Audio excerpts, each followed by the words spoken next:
Of an observance of Black History Month, sharing writings from African American authors. This is Cole Arthur Riley, and the book is called Black Liturgies. And this was particularly meaningful for me as I prepared for our message today. To those who rest in the park benches, I drove to the lake to write this letter. Perhaps I thought it would move me, looking out into the distance, but my eyes were bothering me today, so I can't stare at the lake. It's too bright to look towards the sun.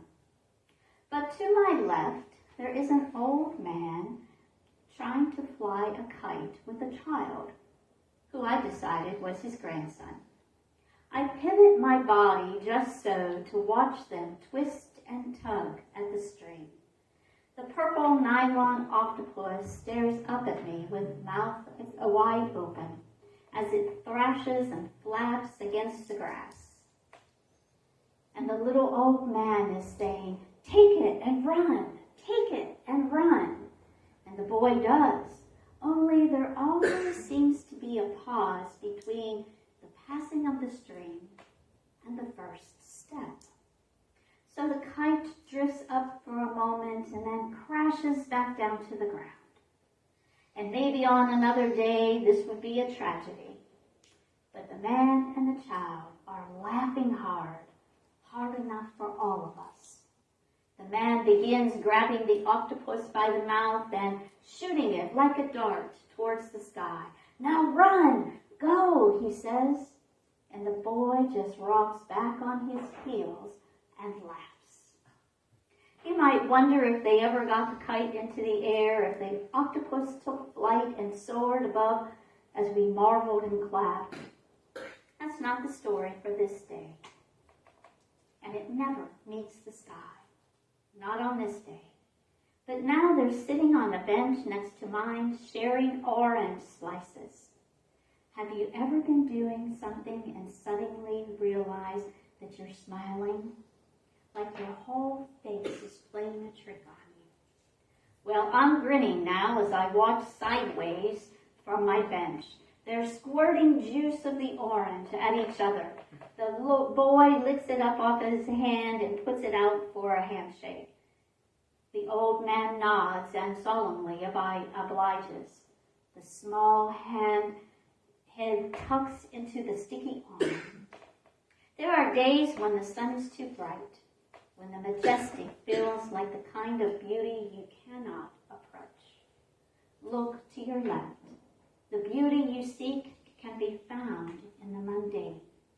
A man holding a boy, holding a worn nylon octopus. Maybe you're grinning too. In a time when we have more access than ever before to the traumas of the world, how will you resist the tide of despair? Let beauty be your anchor. If you find the lake too bright, bring your gaze closer, perhaps all the way to your own flesh and blood. Life is monstrous on the threshold of apocalypse. The practice of beholding this fidelity to beauty in all things, I've come to believe, is no small form of salvation. Beauty can be found in the mundane. Hear those words. Carry them with you. Let them inspire you and uplift you. So we've been in this book, The 5 Invitations by Frank Ostaseski. And we've been through a few of them, and today's invitation, well, a little bit about Frank. Frank is the author of this beautiful book, and he's also a co-founder of the Zen Hospice Project, which for 40 years he has offered hospice services to people who wouldn't typically have access to them. Severely addicted, people without homes, people living in poverty, people without insurance. So he has made it his life mission that people pass from this life with dignity and grace and the benefits of hospice. So you might think that this book is about dying, but instead, this book, more to the point, is about living life in its fullness all the time, every day, with every breath, living life to its fullness, not taking any moment for granted. His invitation to us today is to find a place of rest in the middle of things. Oh boy, that's a big invitation, huh? To find a place of rest. And Frank shares the story of Adele. She's a tenacious, no-nonsense Russian Jewish woman who is at the end of her life. And she's sitting on her bed and she's having such a difficulty breathing and she's gasping and she's cranky and she's not quite pleasant with the nurse who's trying to give her comfort. She's in fear. This is the end of her life. Frank observes her as she interacts with her nurse, and when the nurse is complete and leaves the room, Frank pulls his chair over to her up close and personal, because he noticed that she wanted straight talk. She didn't want any rosy story or be encouraged to walk into the light. She wanted no-nonsense facts.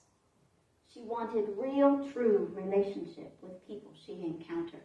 So Frank pulls his chair, and he's close to her, and they lock eyes. And he says, Adele, would you like to suffer just a little less right now?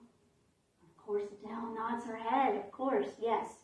So he went on to say that at the end of every breath, she has a pause. Follow that pause. Capture that pause. Well, it didn't quite make sense to Adele at first. She was struggling to breathe. So Frank started to breathe with her. And she too noticed that at the end of every exhale was just an ever so subtle pause that she could hang on to as she breathed in again. So together, for a few moments, they breathed together. She began to breathe more easily. She allowed the anxiety, the fear to drift away as she just breathed in and held that almost imperceptible pause. We often think that rest is what comes when everything else is done. At the end of my day, I'll take a nice relaxing bath. Well, once we go on holiday, then I'll relax. Once I get through this to-do list, anybody think that? Once it's all done, then I'll relax? Yeah. When we take care of everyone else's needs, then I'll rest. I see caregivers in here, I know. Mm-hmm. After I take care of everyone else, I'll pause for myself. We imagine that we can only find rest by changing our circumstances. But there's a Buddhist story. In the monastery, the monk was up and sweeping away. It was his task to sweep. So he swept. And another monk walks by him and says, "Oh, no, too busy." To which the first monk replied, "You should know there is no one who is too busy." You see, the monk who was sweeping, yes, from the outside, he looked really busy. Like he was sweeping away and too busy to pay attention to his spiritual practice. But the monk knew better, because what was happening inside was no busyness. There was stillness. There was peacefulness. We can find peace even in the busyness of life. We can find peace even as we carry out our tasks, our jobs, our work for the day. We can find peace in the middle of folding our clothes, doing the laundry, washing the dishes, or sweeping. Where can you find peace? In the middle of things. We can practice that. Psalm 46:10 reminds us to be still and know that I am God. Be still and know. Not to run about. Now, we might be in motion because we have things that we are required to accomplish as adults in this human realm. But even in our activity, we can find stillness within. When we pause and become still and allow time for us to remember, we can separate ourselves, untangle ourselves from all the chaos, all of the news bites, all of the social media posts, all of the things of the world that distract us from ourselves, that distract us from our connection, that distract us from our awareness of the presence of God that is. We can separate ourselves from that. We can allow ourselves to slow down those random thoughts that whirl and tumble through our mind. We can't stop ourselves from thinking. We're alive. We're grateful for the thoughts, but we can slow them down. You know, science tells us that we have anywhere from 60 to 80,000 thoughts a day. That's a lot of thinking. How many of those thoughts are positive, uplifting, encouraging? Yeah. You know, not a lot. Our tendency is to drift towards the negative. We have to be awake and aware of what's tumbling through our mind to guide them towards truth and positivity. When we become still and know, we allow our physiological responses to stimulus, our breathing, our heart rate, the stress that we feel, we allow that to slow down too. We can allow it by becoming still, even if it's only inside. And then when we're still, we can move with clarity. Do you ever have a knee-jerk reaction to something? Just a, yes. And have you ever regretted what's flown out of your mouth in those moments? Ooh, I hear people chuckling. Yeah. Sometimes things come out. Sometimes we act in ways that if we were moving slowly, if we were conscious of what we were thinking and saying, we wouldn't say. We would have other thoughts. We can pause and we can connect with our divine self. We can connect with our God, and we can be still and know that divinity that is in us and the divinity that is in everybody else. No one excepted. In those moments that we become still and know, what is it that we know? We know that the divine is equally present in our trials, in our tribulations, as the divine is present in our celebrations and happinesses. The divine is present in all of that. We say that God is absolutely good and present everywhere, in those good choices that we make and those other choices that we make. God is present in all of that. Remember Grace's radical prayer? Remember it? Thank you, God, it must be good. What is it that I'm supposed to know? Want to say that with me? Thank you, God, it must be good. What is it I'm supposed to know? That's a big question. What is it that I'm supposed to know? And when we ask that question, sit to hear what we're supposed to know. Ask it with authenticity. What else do you know when you become still? What do you know? What do you hear? What do you see when you become still? Anyone? Solutions. Solutions, yes. And there are different solutions that we come to than when we're all wound up in the action, isn't it? Yes. It's a divinely guided solution. What else? Somebody was saying. Appreciation.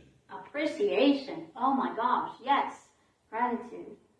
We allow time for the stuff to drift away, and we can see that presence of the divine, that goodness in life. Possibilities. Oh, yes.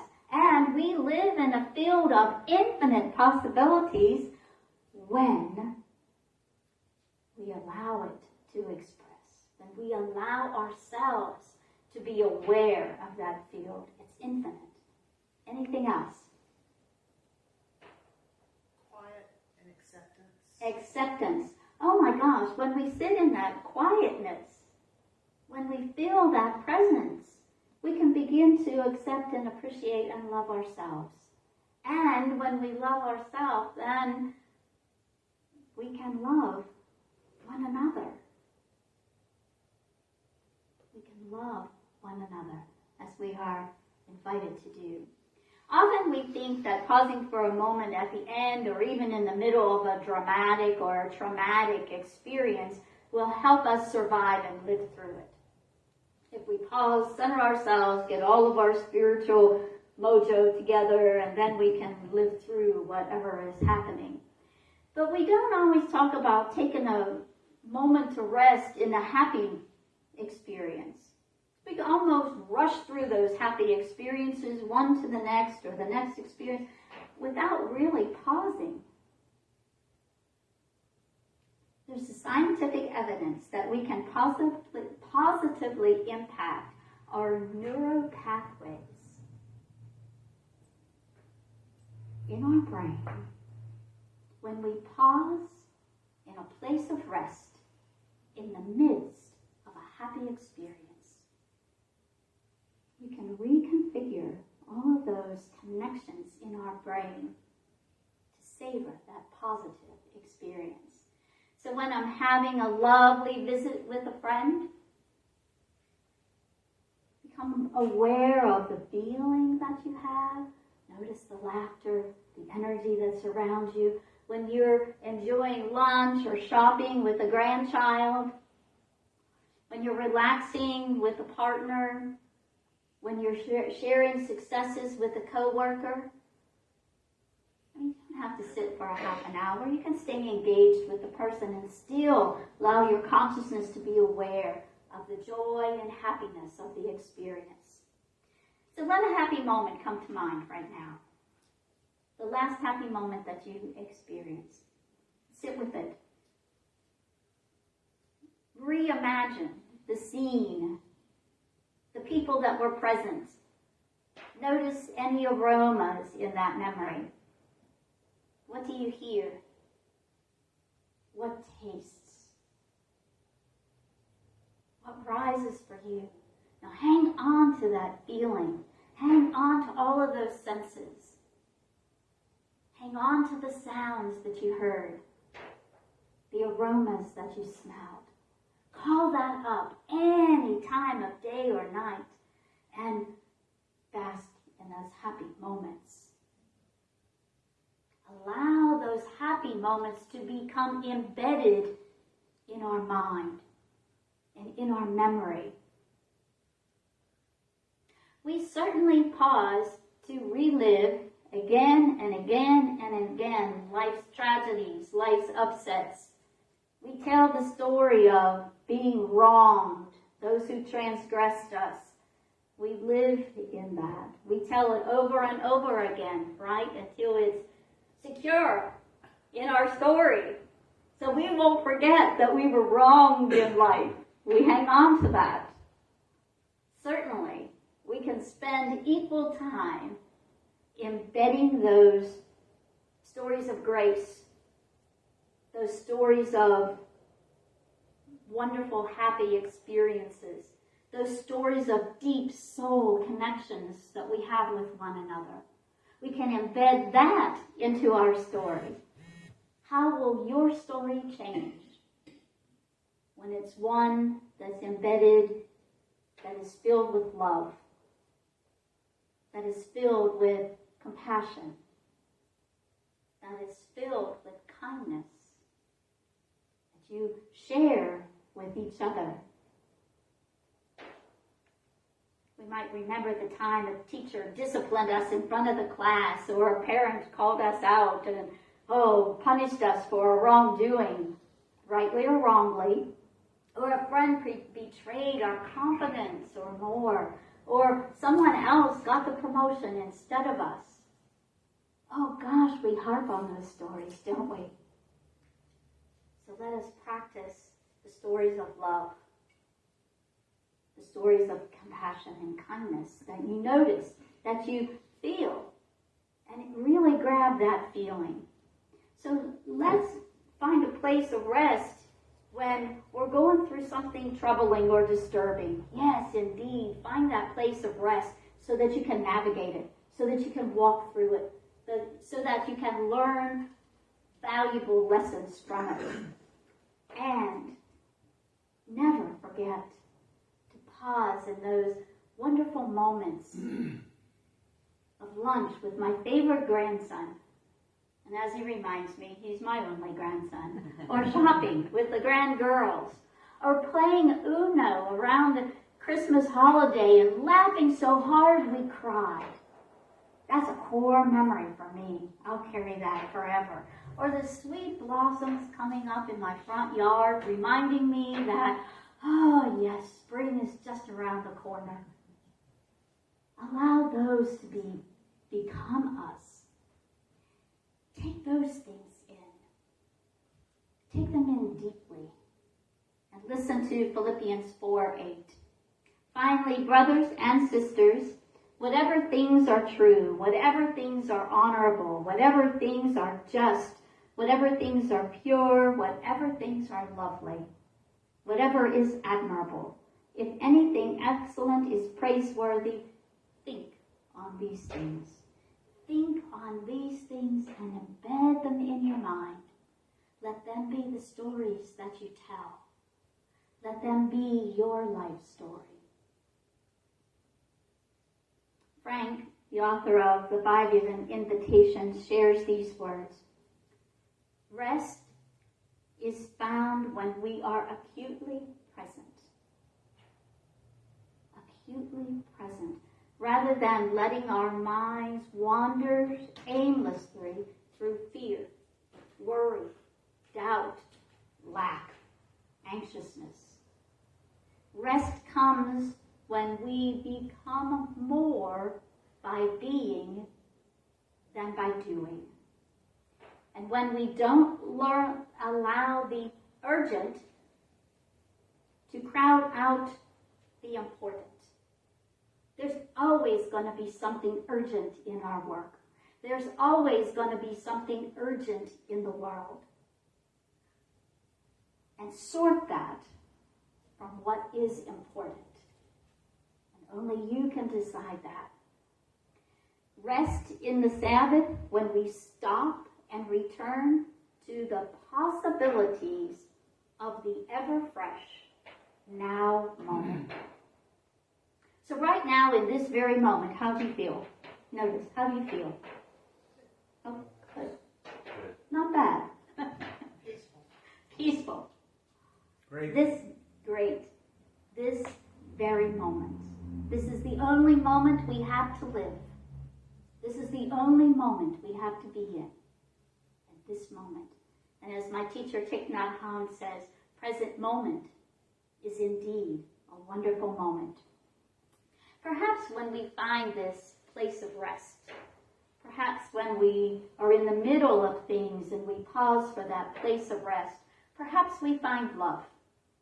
Love for the experience, love for the place of rest, or even love for the learning that happens in the experience. Now this month is February, and we honor Black History Month, and this week we honor Valentine's Day, a day devoted to love. Oh, please, don't let just one day be a day of love. Carry it every single day. So may you find a place of restfulness, not just for one day, but for all of your life. And I want to share a letter that Albert Einstein wrote to his daughter. You may have heard it before, but it's worth hearing again. When I proposed the theory of relativity, very few understood me. And what I will reveal now to transmit to mankind will also collide with the misunderstanding and prejudices in the world. I asked you to guard the letter as long as necessary, years if need be.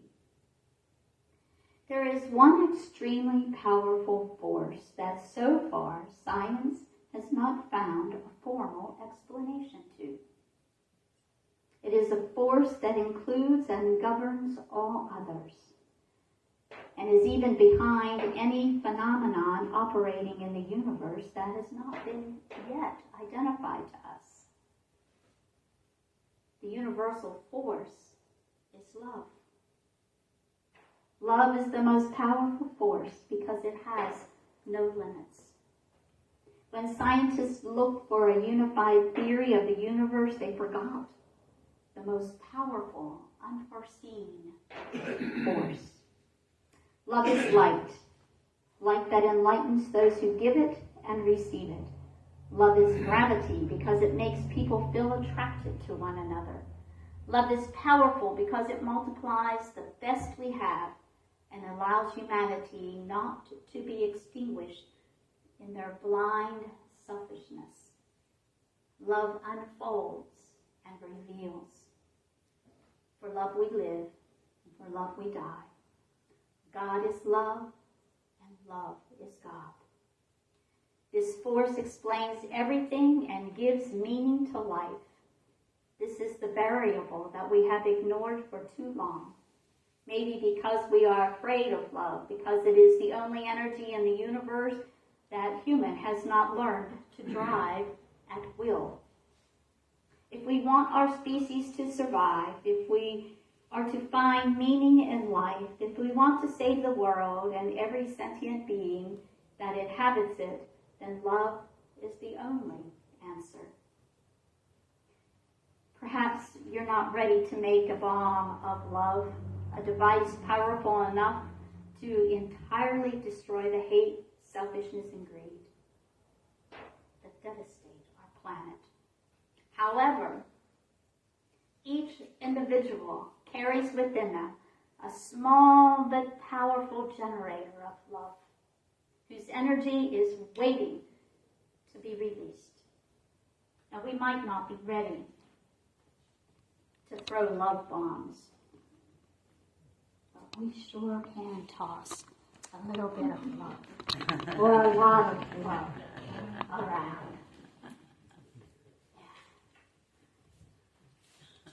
Oops. What are love bombs? Throw your love bombs.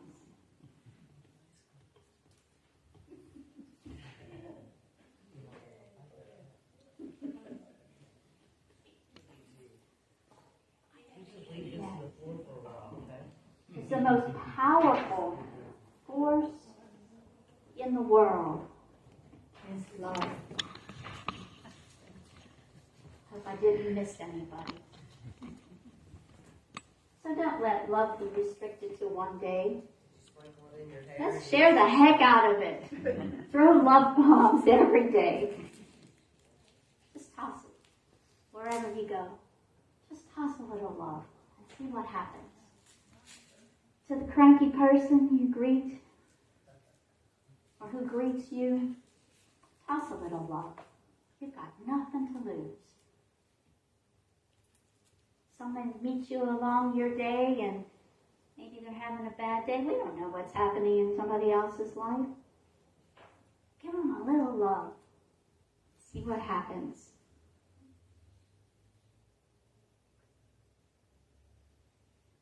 Albert Einstein. Each individual carries within them a small but powerful generator of love that's waiting to be released. So this week, remember to let all you do be done with love. Namaste.